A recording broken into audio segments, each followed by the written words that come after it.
Hi there, Chris the Geek figure fan here, and today I'm just putting together a little collection of all of the reviews that I've already made for Indiana Jones's Adventure Series Wave 1 figures. So if you've already seen my individual videos for Wave 1, you can probably turn away now, but this collection's just for anyone that hasn't seen my individual videos, and they're all collected into one slightly longer video. So this is just for anyone that would prefer to watch that in one single video as opposed to a collection of 5 shorter videos.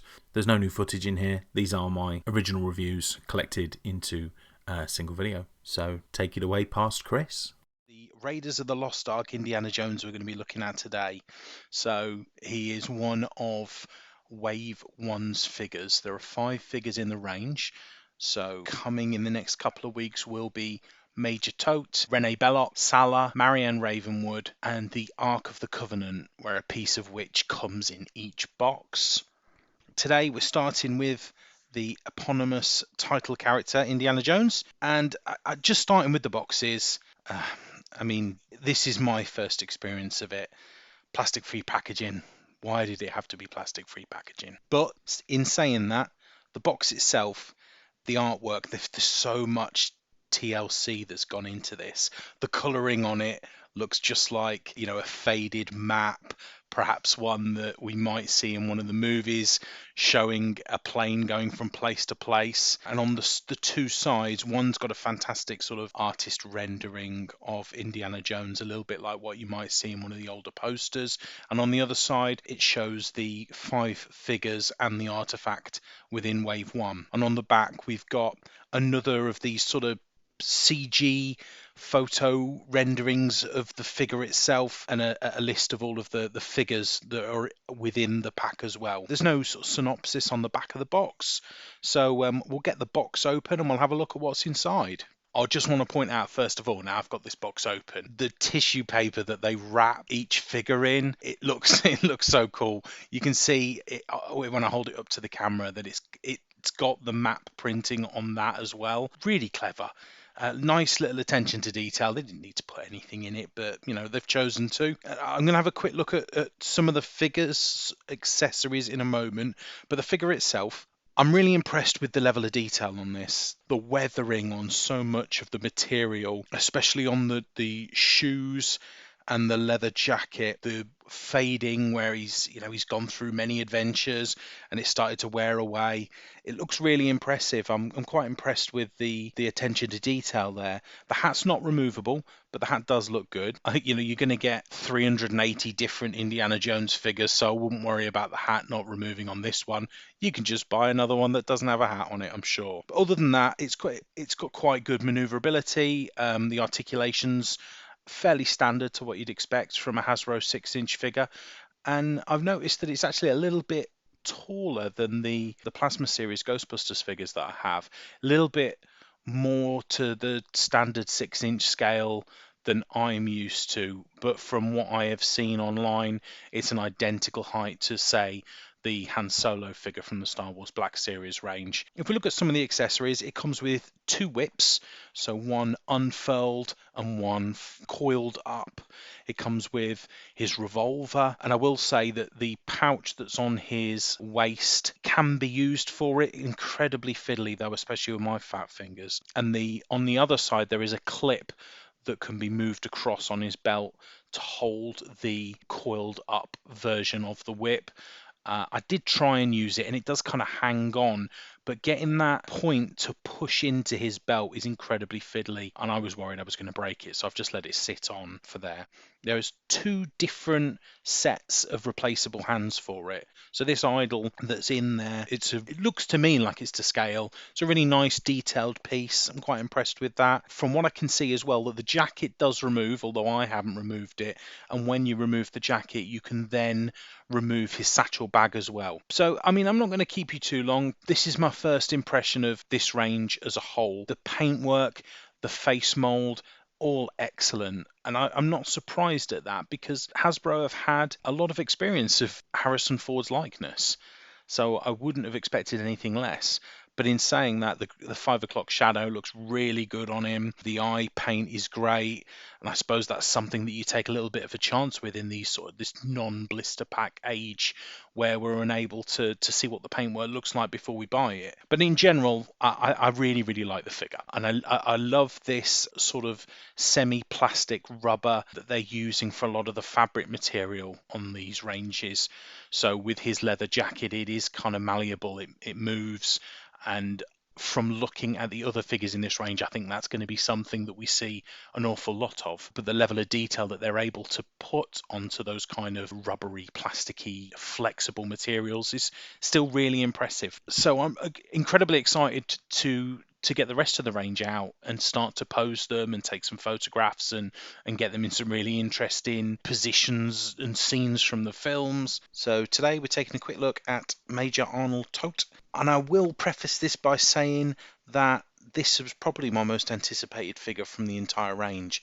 Probably because I think that he's got the most unique look of any of the figures and a really classic look from the film as well, from Raiders of the Lost Ark.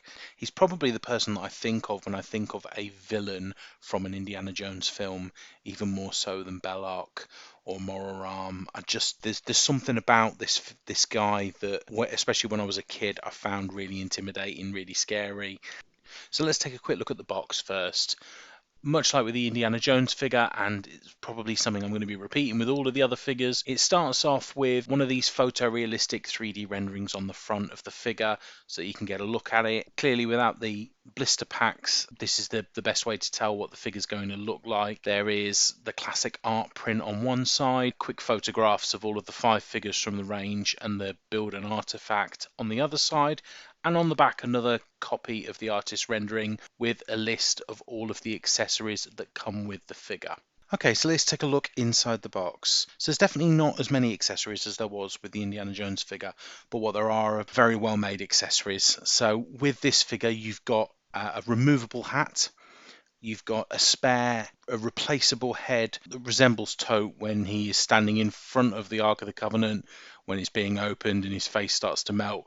It's a cool and gory looking accessory, which is probably something that I wouldn't have expected from a Hasbro figure. Incredibly gory and bloody. I love it. You've got a replaceable hand that's got the headpiece from the Staff of Ra burnt into it, and you've got his pistol. But actually what probably counts as an accessory is one of the largest sort of removable pieces that I've seen in one of these figures, is the jacket that's draped over his shoulders. And it's kind of an amazing piece on its own.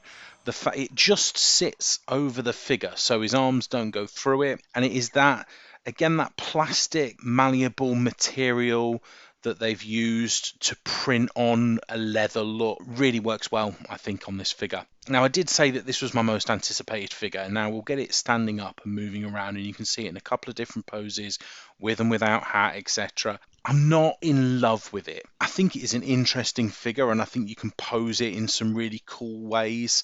The face doesn't amaze me. I don't know if you can pick it up on here, but it's a common issue with these 6-inch figures that wear glasses. They never quite look right, and on this figure especially, there's something about, maybe it's just my figure, but there's something about the way that the glasses look that it just doesn't quite work for me. It looks a little bit, it just takes me out of the figure a little bit. But that aside, the suit looks awesome. The gloved hands look amazing. The shirt and tie look really clever.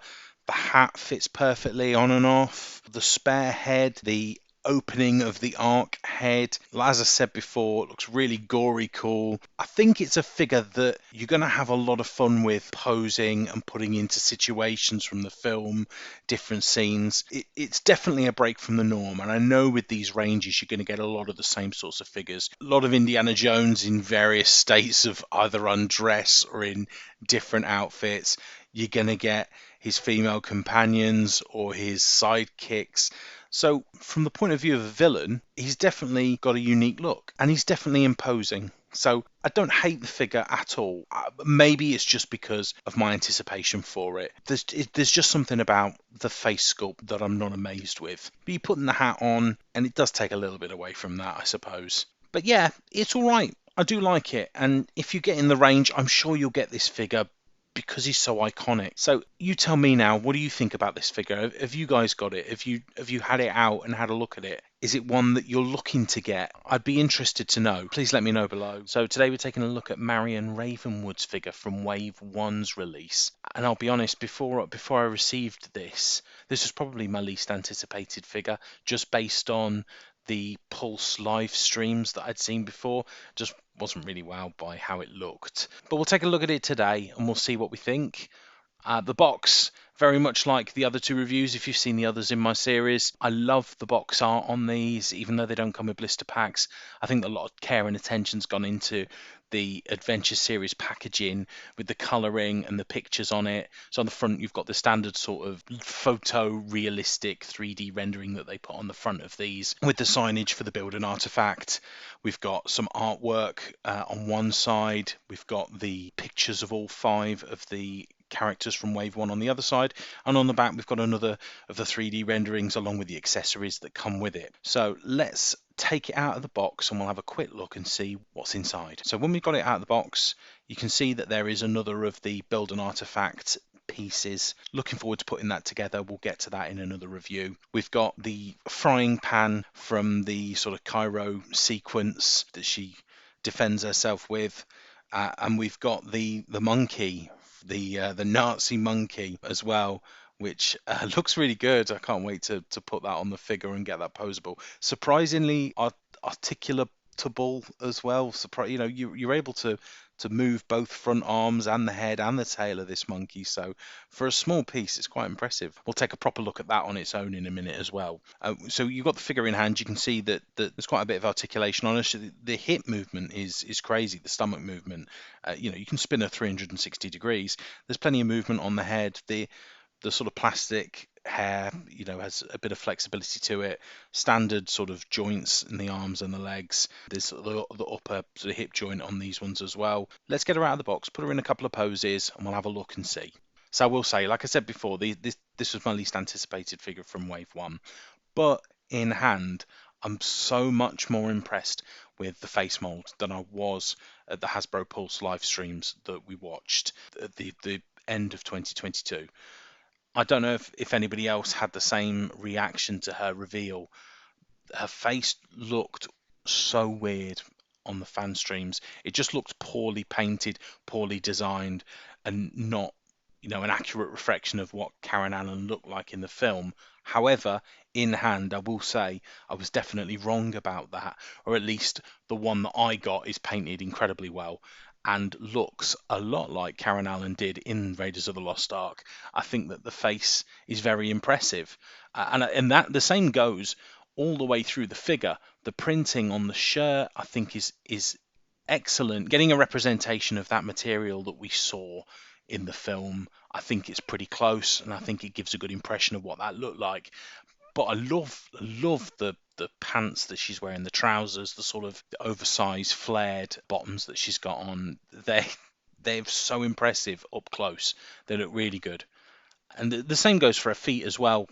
It's always difficult with these figures when they've got revealed ankles, where it's not a boot, but it works well. And she's very flat-footed, so I found her a lot easier to stand up than actually Indy and Toht in the first 2 videos, because they've both got heels to their boots, so their boots look really accurate but make them a lot more difficult to stand up. Marion Ravenwood's figure has been the easiest to position by a long way. The frying pan sits well in her hand as well. There's nothing really to say about that. It looks fine. It looks an accurate size. It looks to scale. The monkey's really impressive, but I did find that despite what the picture shows on the box, it's not that easy to get the monkey to sit on her arm. It did take a little bit of movement, a little bit of patience getting that monkey to balance there. But the monkey itself, if we get that on, that monkey looks really cool. A great little piece that will be interchangeable from Marion to Indy to Sallah. I've got a map room Indiana Jones that's coming up as well, and it would fit perfectly fine with that Indy as well. We've got other Indies in pipeline reveals that have come out. We've got the Indy from this Cairo scene coming out. The monkey would sit perfectly in that as well. So I think this is a really cool little piece. So overall, I'm quite impressed with the Marion Ravenwood figure. I wasn't particularly fussed about it at all. I wasn't massively looking forward to it. But yeah, she's impressed me. I'm quite pleased with this, and I think it'll look really good up against the other figures when I've got them all out and all on display. So yeah, overall, very happy. This time is Sallah, Indy's sort of sidekick, friend, confidant from both Raiders of the Lost Ark and the Lost Crusade. This figure obviously is the Raiders of the Lost Ark version, this being the version of Sallah that helps Indy get to the map room with the Staff of Ra to find the location, the burial place of the Ark of the Covenant. So I'm looking forward to this figure. Big fan of Sallah. Can't wait to see him back in Dial of Destiny. So let's take a look at the box first. Unsurprisingly, the box incredibly similar to all of the others. Just a quick run through. There's the photorealistic sort of 3D rendering on the front, as opposed to blister pack with a window. There's the artwork on one side, reminiscent of the 80s posters. On the other side, there's photos of all 5 characters from the first wave. And on the back, there's another 3D rendering with pictures of the accessories that are coming with this figure. And as you can see from the picture, there ain't a great deal. So let's take him out of the box. Let's have a look at the accessories. Let's have a look at posability. We'll get him in a couple of poses and we'll have a look and see. So yeah, what we've got inside this box, again, I'm going to point it out because I haven't done for a while, but the fantastic tissue paper that they wrap these in with the mapping on it still looks amazing. So we've only got 2 accessories with this guy, as well as this piece from the Ark of the Covenant, which I later found were actually 2 pieces. So the top and the bottom of the Ark of the Covenant are in this box. So you've got a coiled rope and you've got a shovel. Not amazing, is it? So let's get him posed up. I'm going to talk about what he looks like in a second, but the accessories are a real letdown.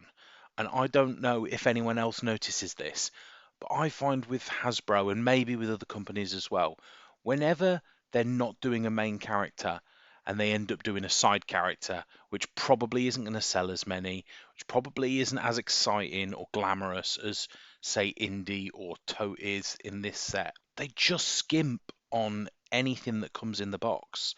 So, like, if you're selling a Sallah or a Marion Ravenwood, to me, what I'd be trying to do is put more stuff in the box that is exciting, that will make you buy it. And you might go, well, maybe I don't want Sallah, but I really want that accessory to put with my Indy figure, or really want that accessory to put with my Belloq figure. But they never do. Not only is this figure not as exciting as, say, the Indiana Jones figure, which is obviously going to be true, the number of accessories are ridiculous in comparison. So both Indy and Toht had spare hands. They both had pistols. Indy had 2 whips, one coiled and one uncoiled. Toht had a spare head. And yet, with Sallah, we've got a coiled up rope and we've got a shovel. Now, for me, it would be really easy for them to stick in an amulet that goes on the top of the Staff of Ra. You could easily have maybe a selection of fabric tied together like the German flags that Sallah had to use to get Indy back out. You could have the coiled up King Cobra from the bottom of the tomb that they get to. That's a really iconic scene from the movie. It's mad, actually, that in this wave, with the emphasis on snakes in the film, there isn't a single snake in any of these figures. It's bizarre, really. So yeah, I feel like 10 minutes of thought could have pulled out another couple of decent accessories. And what they do, and you'll notice this, is whenever you've got to build an artifact or build a figure, is with these lesser characters, they put the bigger, more important parts of the build an artifact into it. Like, that's going to make us want the figures more. So yeah, it just annoys me a little bit. I ran over anyway. So let's have a look at this figure. I don't know. I love Sallah as a character, and this figure, it's okay. The face doesn't look amazing, and there's a shine to this figure that I don't notice on a lot of the others. It feels cheaper, and that sort of bears out in the material that they've used for this long cloak. When I had it in hand and I was moving it around, it's such like a thick plastic that offers so little movement in the legs. It's mad how little posability you get in this. And I would hazard a guess that Belloq's outfit is going to be exactly the same. But yeah, there's barely any movement in the legs. There's no posability from hips down, really, with this figure. He's standing upright or he's standing upright. That's it. That's all you're getting.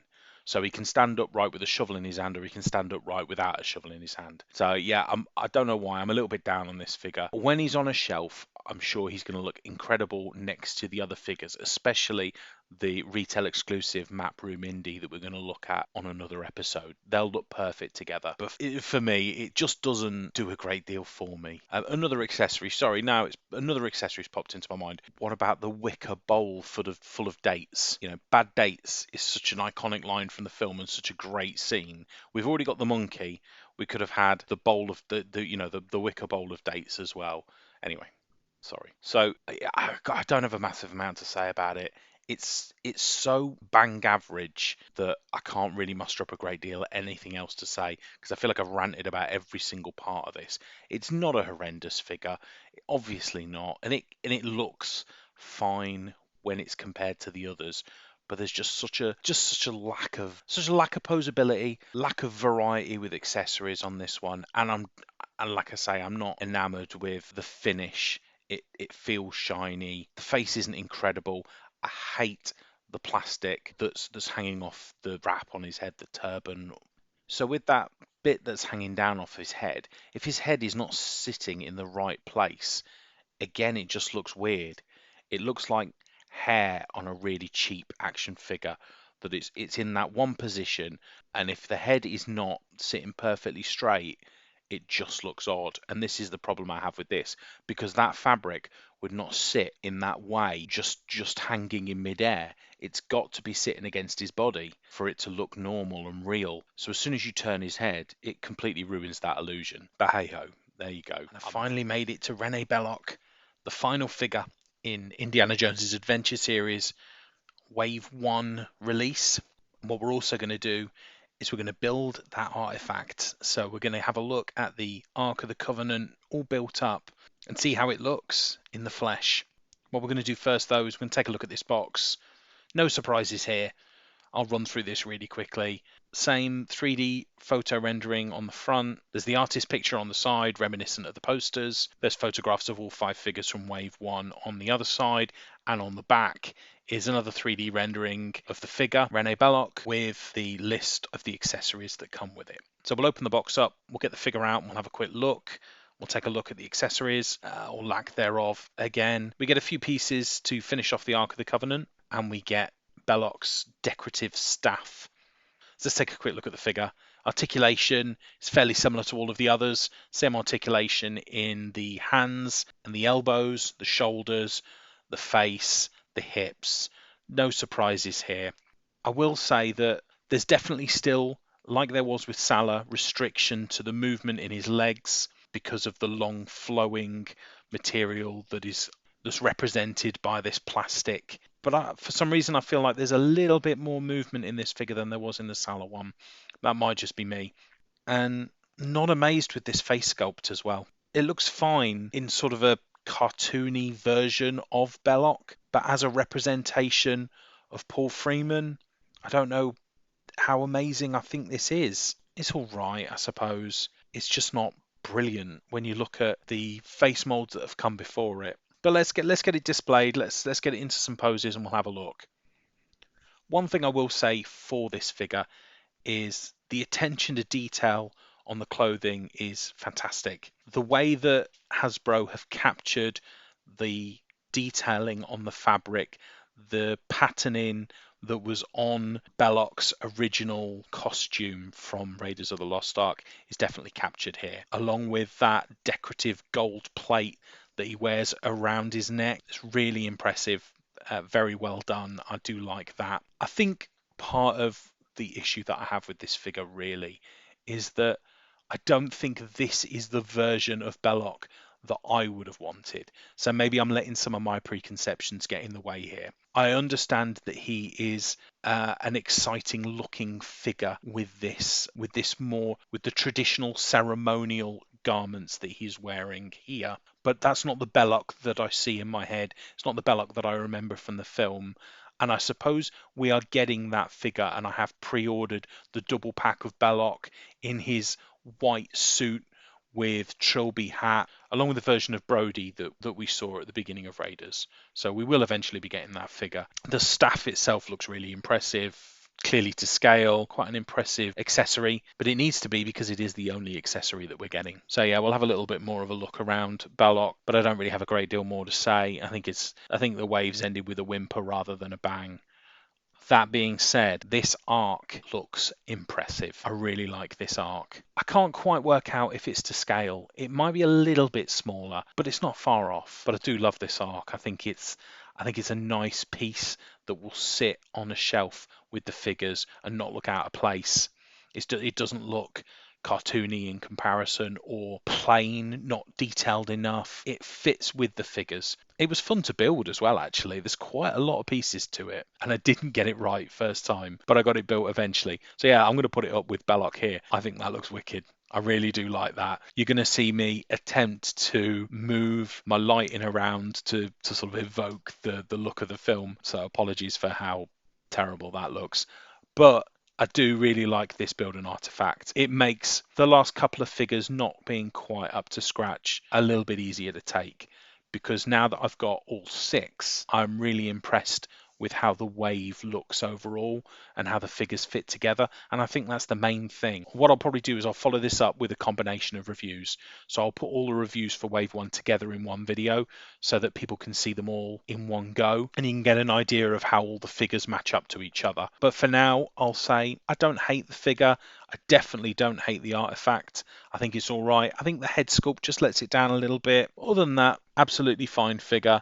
And I'm looking forward to cracking into some of the retail exclusives next. So what does everybody else think about it? Tell me, what do you think about this figure? What do you think about the wave? Give the video a thumbs up if you've liked it. Please subscribe for more videos. Like I say, I've got more retail exclusive figures. I've got Back to the Future figures coming. I've got Star Wars figures coming. I'm trying to cover the news on Hasbro NECA that's coming out. It's been quite quiet recently, so hopefully that picks up a little bit. But we've got some pipeline reveals that hopefully be turning into some real reveals soon. We've seen the pipelines. I expect Hasbro to start streaming soon so that we can start seeing some of those out of box. Anyway, yes, so I will speak to you all soon. Thanks a lot. Bye bye.